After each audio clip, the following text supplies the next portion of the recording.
BoogeyMan band coming round the bend. Is BoogeyMan band? Is BoogeyMan band?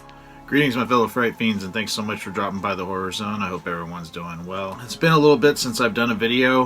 Last one I did was just right before Thanksgiving. So since that video, I've had a couple of things I've been dealing with. Everything got worked out, but it was just some stress that I was under. Also, my job, I've been very busy, a lot of projects and a lot of stuff keeping me busy. So at the end of the day, I'm pretty wiped out, and I just really didn't have a lot to talk about. But then I remembered that right before Friday the 13th, I talked about the fact that I was getting some new tattoo work. Now, this is actually the second tattoo session that I've had done this year. One, I did kind of a private session with my tattoo artist back in June. I didn't talk about it because back then California tattoo parlors were still shut down. They weren't allowing them to be open, at least in my area of California. They weren't allowed to be open due to, of course, COVID and everything that was going on. So I had my tattoo artist, we talked privately and met privately, and I had some work done that I haven't shown off. It was kind of the one bright spot of this past summer, which was absolutely horrible. And just recently, of course, the tattoo parlors are back open in my area for the foreseeable future. Who knows what, every day it seems like they're starting to pull back and shut more things down. But for right now, the tattoo parlors were open. They were open on Friday the 13th, and I met with my tattoo artist again, and she did a few more pieces on me. Now, I did a couple videos in the past where I've showcased the art or the ink that I have. I mean, my goal is to have sleeves on pretty much both arms. I'm getting there. I mean, I have quite a bit on my right arm, as you guys can see. Didn't really have anything done on this arm for the first time in a while.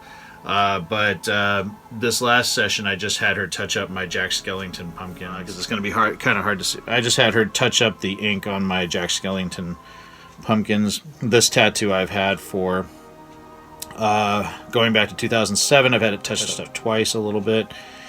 Just because when I first got it done, I had a sunburn, and I found out later that that's the worst time to get a tattoo, but the tattoo artist that did this on me initially just kept wiping my arm down because my skin kept peeling and things like that, so he was constantly wiping my arm down. So when it healed, it really faded, so I had it touched up, and then she touched up the orange and the jack-o'-lanterns, which was a really nice thing that she did.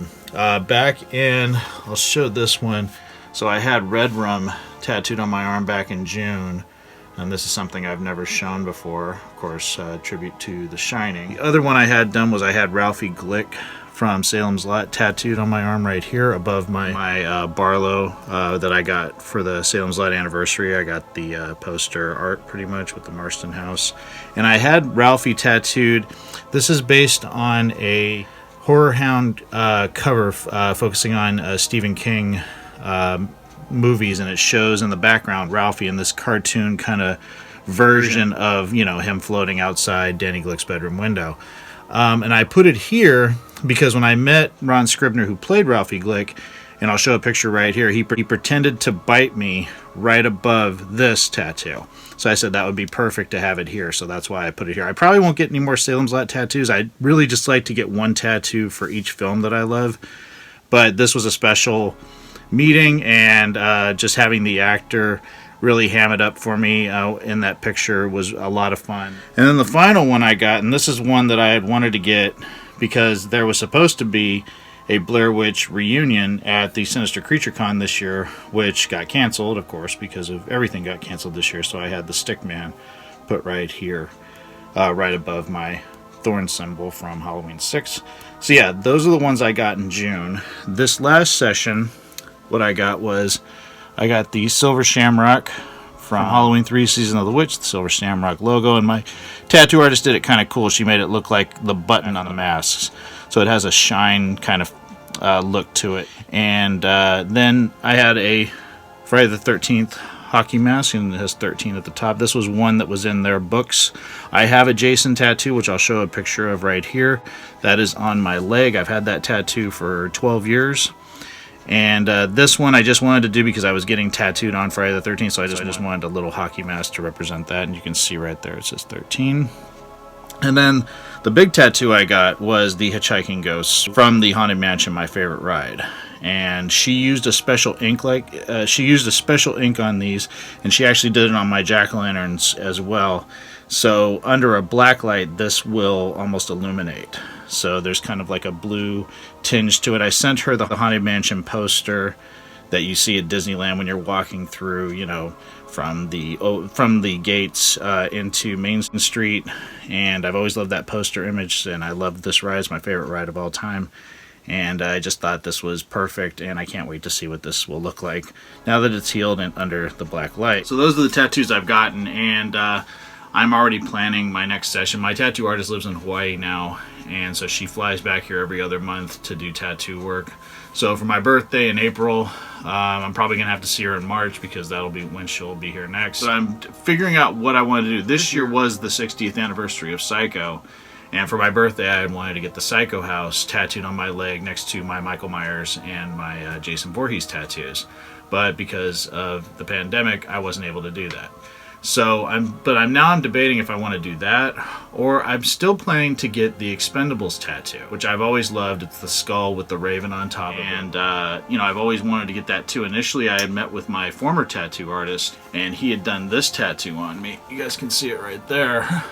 This was kind of his version of the Expendables skull, and he was going to put the raven on top, but he never finished it, and he kind of dicked me over on it, and I've just considered it a separate piece, and I want to do the Expendables tattoo separately. So I think that might be the one I get for my birthday. I'm still going back and forth between that and the Psycho House. Also next year marks the 20th anniversary of Jeepers Creepers. I was thinking of getting that creeper bat kind of symbol. I have the t-shirt of it, but it looks like instead of Batman, it's the creeper, and it says creeper. I thought that would be kind of cool, maybe here. I don't know.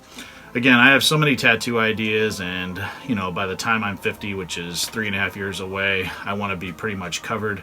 So, I mean, I go between 1 to 2, sometimes even 3 sessions in a year. So I have a terrific tattoo artist. She's a childhood friend, my friend Gaitha. I love her, and I really miss her, and I look forward to my next session with her that will hopefully be March of next year, which hopefully will be a better year, because 2020 has really sucked. It's just getting to the point where I don't like to leave the house, and I've never been like that. I've always been very social. I like to go out and hang out. I'm not a club goer or a partier, but, you know, I like to see friends and get together, or just even go out and go, you know, look around at stores and things like that. But I hate going out. It depresses the shit out of me. Staying here, I know that the shit's going on out there in the world, and there's a lot of people that are in worse shape than I am.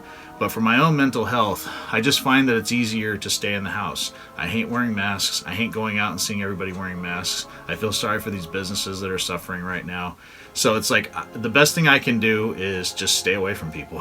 So pretty much I don't go out. I go out and maybe grab something, like I'll go out and get food, or I'll go out and get a movie, or you know, I get my comic books at the comic book store I go to. That's about it. Everything else I just do from the house. I haven't seen my mom or my grandmother in probably since the end of October. And it's kind of just, you know, this shit is just going on and on. And I really am just, you know, I feel like next year is going to be better. I think it's not going to be better right out the gate. I'm grateful that there is vaccines. I'm grateful that things are starting to happen. I just want everybody to have a better year. I think we're owed a do-over, because this year has sucked so fucking bad. Not so much, you know, I'm grateful that I didn't get sick. I'm grateful that my family members didn't get sick. But at the same time, we're losing time. You know, we're stuck, and we can't do anything. You know, all we can do is just, you know, stay indoors and stay safe, and try to go out and do what we can and get back to your house. It's just like, it's almost like we're all on house arrest. And, you know, after 9 months of this, I'm going on 9 months working out of my house, being alone, not being around my friends and my coworkers, and just seeing my family on a regular basis like I'm used to. It gets trying. And I just haven't had the motivation to do any horror zone stuff. I really haven't. You know, outside of, like, you know, a couple of little ones here and there after Halloween, I really just haven't had the you know, I put my heart and soul into some of the stuff I've done this year. And, you know, when some people don't watch it and don't comment on it, it's just like, why the fuck am I trying? Why the fuck am I working so hard on something that no one's going to watch? When someone can do something that's just, you know, for shock value, and everybody watches it and it goes viral. And I'm not trying to do that, but, you know, I'm putting something out there that I'm hopeful that just people will be entertained by. I don't want any money from it. I don't want anything other than people saying, hey, I feel like this about something, or I agree with you, or I don't agree with you, and we can have a conversation. That's why I do this. And I've seen people turn on each other. Social media, I think, is the biggest poison that's going on right now. I don't really like to post, even, I'm getting to the point where I don't like to post on Instagram. I really am just done with all the negativity out there. I am a positive person, I always have been, and when I'm around a lot of negativity or negative people, it really just brings me down and it takes my power away. Things are turning into high school just through social media now, where everybody is at each other's throats. If you don't agree with something, you're a stupid idiot, and I'm done. You know, I would rather just chill here with my cats, Ripley and Dracula, who I love, and they're my new office mates now. They hang out with me, and I would just rather hang out with them than people right now. And outside of my wife, of course, who I love dearly and feel bad that she actually has to go out into the world every day because she works for a doctor. But yeah, you know, I'm blessed the fact that my job is still secure. I still have been working even harder than I was before the pandemic started.